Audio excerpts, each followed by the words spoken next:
Hello everyone, welcome to Tejas career academy. Guys, आज है 13 जुलाई और आज के इस सेशन में हम जानने वाले हैं इंपॉर्टेंट करंट अफेयर के क्वेश्चन को। तो शुरुआत करते हैं आज का करंट अफेयर का क्वेश्चन। ठीक है, चलिए सबसे पहले देखेंगे पहले क्वेश्चन की तरफ। पहला क्वेश्चन है आपके पास, अचानकमार और कान्हा राष्ट्रीय उद्यान को जोड़ने के लिए कौन सा कॉरिडोर बनाया जाएगा। ऑप्शन में पूछा गया है वन्य प्राणी कॉरिडोर, वनमंडल कॉरिडोर, वन्यजीव कॉरिडोर, अभ्यारण्य कॉरिडोर। तो ध्यान रखेंगे यहाँ पर जैसे ही अचानकमार की बात आती है तो अचानकमार हमारा छत्तीसगढ़ है। इसमें कौन सा, कवर्धा प्लस मुंगेली। तो ध्यान रखेंगे यहाँ पर कवर्धा प्लस मुंगेली। कान्हा किसली की अगर हम बात करें तो ये कहाँ पे है, एमपी। दोनों को जोड़ने के लिए, दोनों राष्ट्रीय उद्यानों को जो कि टाइगर रिजर्व है, दोनों को जोड़ने के लिए वन्यजीव अभ्यारण्य कॉरिडोर, वन्यजीव कॉरिडोर बनाने का निर्णय लिया गया है। और ये निर्णय किसके द्वारा लिया गया है, तो मुंगेली और कवर्धा का जो वनमंडल है इसका परिक्षेत्र इसमें शामिल होगा। तो कवर्धा और वनमंडल के इस परिक्षेत्र में कैंपा के द्वारा, ध्यान रखेंगे कैंपा के द्वारा यहाँ पर 20 करोड़ रुपए लगाए जाएंगे, जिसमें कवर्धा वनमंडल को 15 करोड़ रुपए और मुंगेली को मिलेंगे यहाँ पर 5 करोड़ रुपए। क्लियर रहेगा।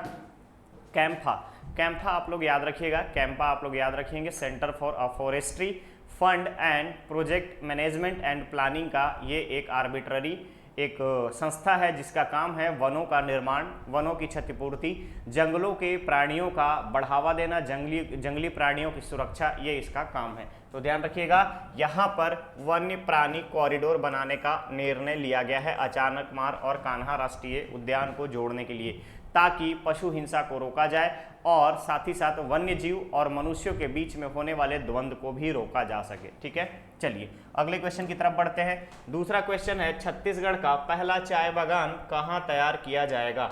छत्तीसगढ़ का पहला चाय बागान कहाँ तैयार किया जाएगा। तो ध्यान रखेंगे छत्तीसगढ़ का पहला चाय बागान 3800 फीट समुद्र तल की मीन सी लेवल से हाइट पे बनाया जाएगा और ये आपका पंडरापाट जसपुर में, याद रखेंगे पंडरापाट जसपुर में बनाया जाएगा, पंडरापाट जसपुर में। इसके साथ साथ और भी दो जगहों का निर्माण की बात की गई है कि यहाँ भी चाय बागान निर्मित किए जाएंगे। तो अब चाय बागान के निर्माण की बात करें तो पहला है आपका छिछली और किन्सी, याद रखेंगे किन्सी, ये दो जगहों पर भी चाय बागान निर्माण की बात कही गई है। क्लियर रहेगा। तो यहाँ पे करेक्ट ऑप्शन जो होगा ये होगा पंडरापाट जसपुर में। क्लियर। चले आगे बढ़ते हैं दूसरे क्वेश्चन की तरफ। क्वेश्चन है 8 लेन वाला केबल स्टे ब्रिज। हाल ही में आप लोगों को न्यूज़ मिली होगी कि 8 लेन वाला केबल स्टे ब्रिज का निर्माण किया गया है। तो ये निर्माण कहाँ हुआ है, किस राज्य में हुआ है, क्वेश्चन है। तो ध्यान रखेंगे ये 8 लेन वाला केबल स्टे ब्रिज जो है वडोदरा मुंबई एक्सप्रेसवे का प्रोजेक्ट है। वडोदरा मुंबई एक्सप्रेसवे का प्रोजेक्ट है और इसके तहत 2.22 किलोमीटर लंबा पुल जो कि केबल स्टे ब्रिज है, यहाँ नर्मदा नदी पर भरूच में बनाया गया है। गुजरात के भरूच में बनाया गया है नर्मदा नदी पर। तो याद रखेंगे आप, करेक्ट ऑप्शन जो होगा यहाँ पर होगा आपका गुजरात। आगे बढ़ते हैं नेक्स्ट क्वेश्चन की तरफ। क्वेश्चन है राज्य मछुआरा, यानी छत्तीसगढ़ के संदर्भ में पूछा गया है कि राज्य मछुआरा कल्याण बोर्ड का अध्यक्ष किसे बनाया गया है। ऑप्शन है गिरीश कंवर, एमआर शंकर, गिरीश साहनी, एमआर निषाद। तो ध्यान रखेंगे मछुआरा कल्याण बोर्ड के लिए बहुत दिनों से यहाँ पर एक कार्यक्रम चलाया जाता है, रहा है हमेशा से, और अलग अलग मछुआरे समाज के लोगों के नाम पर डिफरेंट कार्य राज्य सरकार द्वारा किए जाते हैं। फॉर एग्जाम्पल बिलासपुर एयरपोर्ट का नाम अगर आपको पता होगा तो बिलासा देवी केवट के नाम पे बिलासा देवी केवट के नाम पर रखा गया है। सेम अगर आप बात करेंगे तो अर्जुंदा महाविद्यालय, अर्जुंदा कॉलेज की बात अगर हम करें तो अर्जुंदा कॉलेज का नाम भी निषाद समाज के शहीद दुर्वासा निषाद के नाम पर रखा गया है। ठीक है, वैसे ही कवर्धा में मत्स्य महाविद्यालय का यानी फिशरी कॉलेज का नाम भी पूनाराम निषाद के नाम पे रखा गया है। तो ध्यान रखिएगा हाल ही में राज्य मछुआरा कल्याण बोर्ड के अध्यक्ष एमआर निषाद को बनाया गया है और साथ ही साथ यहाँ पे 1 करोड़ रुपए की लागत से निषाद भवन अगर हम बात करें तो केवट भवन के निर्माण की बात राज्य सरकार द्वारा कही गई है। चलिए आगे बढ़ते हैं दूसरे क्वेश्चन की तरफ। अखिल भारतीय शिक्षा समागम 2022 का आयोजन कहाँ किया जाएगा? अखिल भारतीय शिक्षा समागम 2022 का आयोजन कहाँ किया जाएगा? तो ध्यान रखेंगे अखिल भारतीय शिक्षा समागम का उद्देश्य जो है नीति निर्माताओं के साथ बैठक करके, नीति निर्माताओं से विचार विमर्श करके, जो बच्चे जिस चीज में इंटरेस्टेड हैं, इन द सेंस आपका जिस बच्चे का जिस फील्ड में चॉइस है उसी में उसका कौशल विकास हेतु नई शिक्षा नीति, न्यू एजुकेशन पॉलिसी का प्रधानमंत्री के द्वारा विचार विमर्श किया जाएगा। साथ ही साथ बच्चों में जिस चीज की रुचि होगी उसी में उनका आगे का स्किल डेवलप किया जाएगा। इसके हेतु नई शिक्षा नीति का आयोजन अगर हम बात करें, अखिल भारतीय शिक्षा समागम 2022 का आयोजन वाराणसी में किया जाएगा। वाराणसी में किया जाएगा। करेक्ट ऑप्शन जो है सी है। उद्देश्य मैंने आपको बता दिया है, आप यहां पर याद रखेंगे। चलिए आगे बढ़ते हैं। भारत का पहला 13 एक्सप्रेसवे वाला राज्य कौन सा है? भारत का 13 एक्सप्रेसवे बनाने वाला राज्य कौन सा है? तो ध्यान रखेंगे ये 13 एक्सप्रेसवे बनाने वाला राज्य है यूपी, जिसमें से 7 पे अभी कंस्ट्रक्शन चल रहा है, कंस्ट्रक्शन रनिंग है, और 6 जो है ऑपरेशनल है। रनिंग है, 6 ऑपरेशनल है। इसमें एक और नाम आता है रनिंग की। अगर हम बात करें तो ऑपरेशनल के बाद रनिंग में एक लगभग तैयार हो गया है 296 किलोमीटर का बुंदेलखंड एक्सप्रेसवे, जो बुंदेलखंड क्षेत्र को डायरेक्ट दिल्ली से जोड़ेगा। और इसका उद्घाटन जो है, इसका जो लोकार्पण की अगर हम बात करें, पब्लिक को सौंपा जाएगा, पब्लिक यूज के लिए ओपन किया जाएगा 16 जुलाई को प्रधानमंत्री नरेंद्र मोदी जी के द्वारा। तो डेट याद रखेंगे, बुंदेलखंड 16 जुलाई को प्रधानमंत्री के द्वारा, पीएम के द्वारा यहां पर इसको ओपन किया जाएगा बुंदेलखंड एक्सप्रेसवे को। क्लियर रहेगा। टोटल लेंथ आप याद रखेंगे, Bundelkhand expressway 296 kilometre, Bundelkhand expressway याद रखेंगे। चलिए आगे बढ़ते हैं। राष्ट्रीय स्तर पर आयोजित होने वाले सबल अवार्ड्स में छत्तीसगढ़ का प्रतिनिधित्व किसने किया? तो ध्यान रखेंगे सबल अवार्ड जो है ये दिव्यांग बच्चों के लिए, दिव्यांग बच्चों के प्रतिभा को राज्य स्तर और राष्ट्र स्तर पर लाने के लिए उनके कौशल विकास हेतु टाटा स्टील कंपनी के द्वारा, टाटा स्टील कंपनी फाउंडेशन के द्वारा चलाया जाता है। और हाल ही में इसका आयोजन झारखंड के जमशेदपुर में हुआ था। और छत्तीसगढ़ के तरफ से नेतृत्व करने वाला जो बच्चा था वो था रघुनाथ नाग। इसे इस प्रतियोगिता में 3rd रैंक मिला है, 3rd प्राइज मिली है, जिसमें से 17 राज्यों के प्रतिभागी भाग लेने आए थे। 17 राज्यों के प्रतिभागी यहां पर भाग लेने आए थे। क्लियर रहेगा। 17 राज्यों के प्रतिभागी यहां पर भाग लेने आए थे, जिसमें से इस बच्चे ने अपना अवार्ड जो है 3रे नंबर पे लिया है, 3rd रैंक बनाया है अपना। ठीक है, चलिए इसकी अगर हम बात करें तो मीरा ऐसी लागी लगन, अगर आप लोगों ने गाना सुना होगा, ऐसी लागी लगन ये गाना गाया था और इसी के लिए इसने 3rd प्राइज जीता है। क्लियर। चलिए आगे बढ़ते हैं। हाल ही में किस खिलाड़ी ने 7वीं बार विंबलडन चैंपियन का खिताब जीता? ध्यान रखेंगे 7वीं बार विंबलडन चैंपियन का खिताब जीता। इससे पहले अगर मैं बात करूं तो यहां पे सबसे इंपॉर्टेंट आ जाता है रोजर फेडरर का नाम।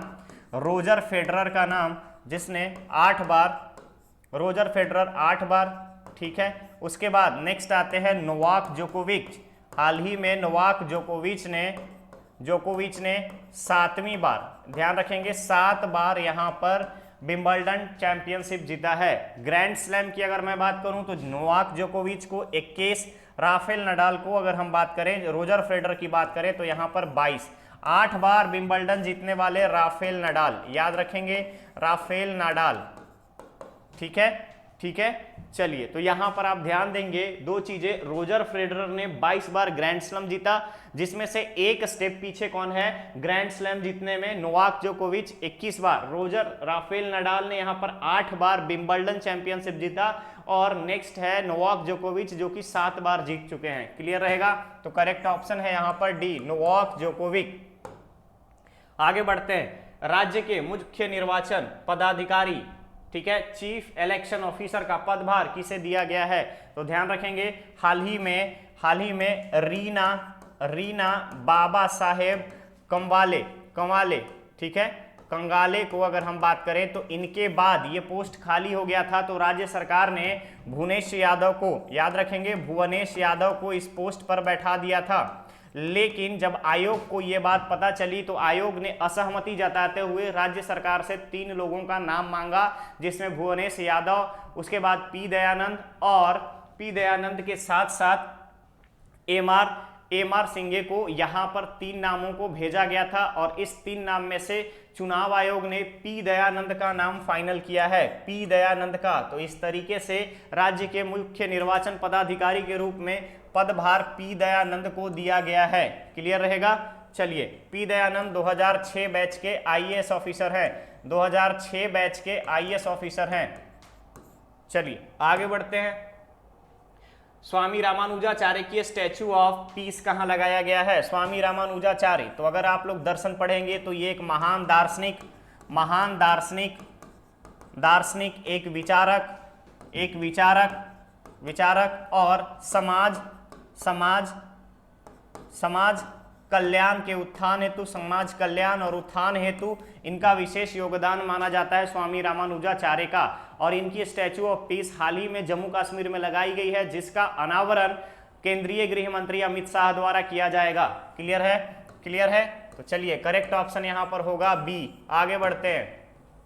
नेक्स्ट क्वेश्चन है, 2023 में होने वाली एशियन गेम्स में स्केटिंग के लिए भारत का प्रतिनिधित्व करने के लिए किसे चुना गया है? तो ध्यान रखेंगे 2023 में एशियन गेम्स चाइना में होने वाला है, और चाइना में होने वाले इस एशियन गेम्स में स्केटिंग के लिए 4 लोगों का चयन किया गया है, जिसमें से नेतृत्व की अगर हम बात करें तो छत्तीसगढ़ के अमितेश मिश्रा को कमान दिया गया है। अमितेश मिश्रा को ये कमान दिया गया है, जो कि छत्तीसगढ़ के रहने वाले हैं, और ये ऑलरेडी नेशनल गेम्स की अगर हम बात करें तो इसमें गोल्ड मेडल जीत चुके हैं, ये गोल्ड मेडलिस्ट हैं। क्लियर रहेगा। इससे पहले यूरोपियन कंपटीशन की अगर हम बात करें, प्रतिस्पर्धा की बात करें, तो यूरोपियन चैंपियंस में भी बहुत सारे गेम्स में इन्होंने पार्टिसिपेट कर रखा है। तो Amitesh Mishra, correct option will be C. चलिए आगे बढ़ते हैं।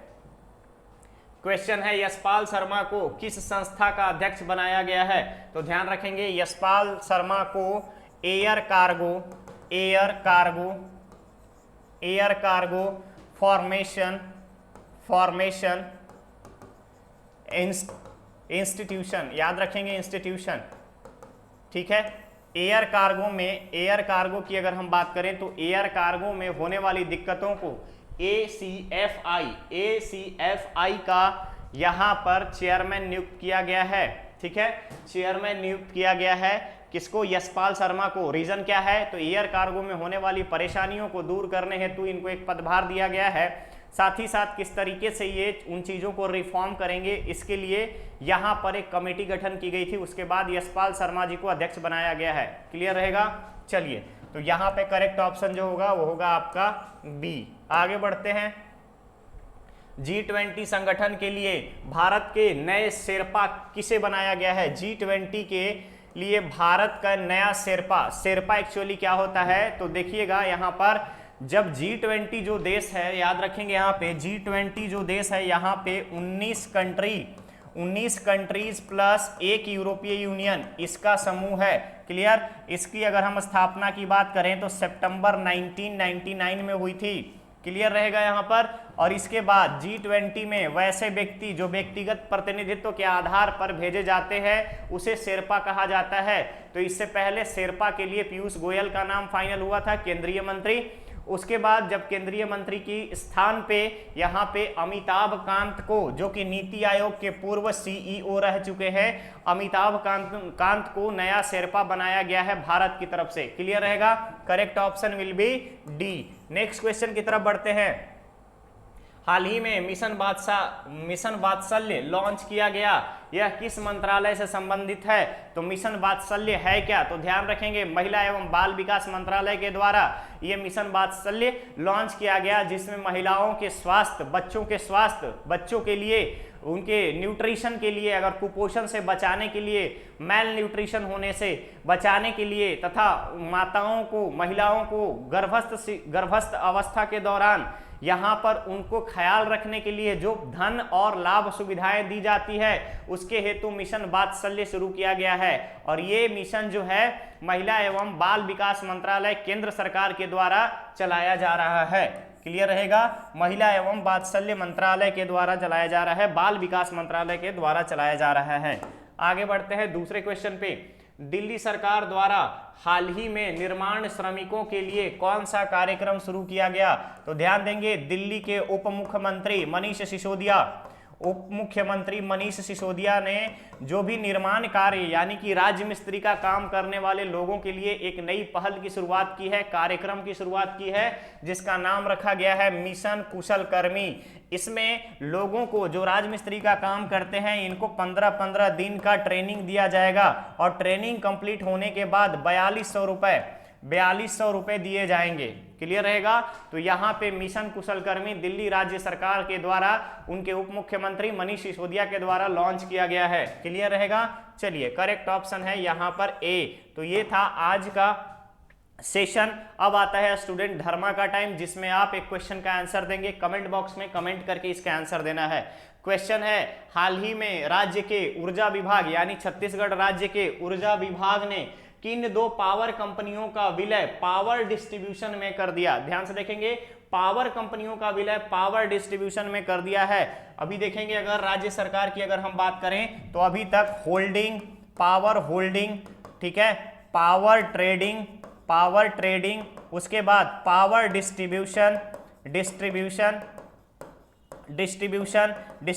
के बाद ट्रांसमिशन, ठीक है, ट्रांसमिशन, इसके बाद जनरेशन। ये 5 कंपनियां थी, ठीक है, 5 कंपनियां थी। इन 5 में से 2 का मर्जर कर दिया गया है। ये आपसे पूछा गया है किन 2 का मर्जिंग हुई है, किन 2 का विलय कर दिया गया है। तो आपको इसका आंसर कमेंट बॉक्स में कमेंट करके देना है। लास्ट लेक्चर की अगर हम बात करें यानी 12 जुलाई के आपसे क्वेश्चन पूछा गया था कि छत्तीसगढ़ राज्य में कोरंडम की अधिकता कहाँ मिली है या कोरंडम की खोज कहाँ की गई है। तो ध्यान रखेंगे आप, सुकमा जिले में अति उत्तम क्वालिटी की, अति उच्च क्वालिटी की अगर हम बात करें गुणवत्ता वाले कोरंडम की खाने मिली है सुकमा जिले में। ओके, ठीक है, चलिए बहुत ही जल्द मिलेंगे हम एक नए एपिसोड के साथ। आप बने रहिए तेजस कैरियर एकेडमी पर। चैनल को सब्सक्राइब करना ना भूलें, साथ ही साथ वीडियो को लाइक शेयर जरूर करें। कमेंट आपका बहुत ही ज़्यादा इंपॉर्टेंट है। हम बहुत ही जल्द एडीओ के लिए, ध्यान रखिएगा, एडीओ और छात्रावास अधीक्षक के लिए यहाँ पर क्लासेस लेके आएंगे आपके लिए, जो कि फ्री ऑफ कॉस्ट रहेगा।